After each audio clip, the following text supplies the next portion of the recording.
اور اللہ نے تم سے اپنا وعدہ سچا کر دیا، یعنی اس وقت جب کہ تم کافروں کو اس کے حکم سے قتل کر رہے تھے، یہاں تک کہ جو تم چاہتے تھے اللہ نے تم کو دکھا دیا۔ اس کے بعد تم نے ہمت ہار دی اور پیغمبر کے حکم کی تعمیل میں جھگڑا کرنے لگے اور تم نے اس کی نافرمانی کی۔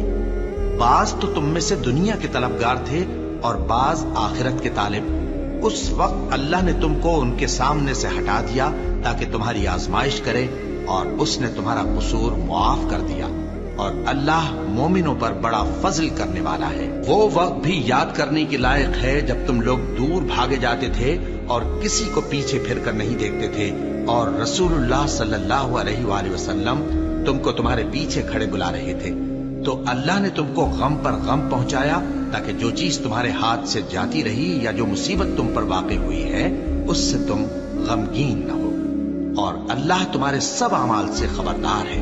پھر اللہ نے اس پریشانی کے بعد تم پر تسلی نازل فرمائی، یعنی نیند، کہ تم میں سے ایک جماعت پر طاری ہو گئی، اور کچھ لوگ جن کو جان کے لالے پڑ رہے تھے اللہ کے بارے میں ناحق ایام کفر کے سے گمان کرتے تھے اور کہتے تھے بھلا ہمارے اختیار کی کچھ بات ہے؟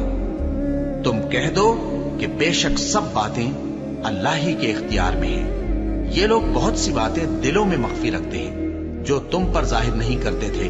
کہتے تھے کہ ہمارے بس کی بات ہوتی تو ہم یہاں قتل ہی نہ کیے جاتے۔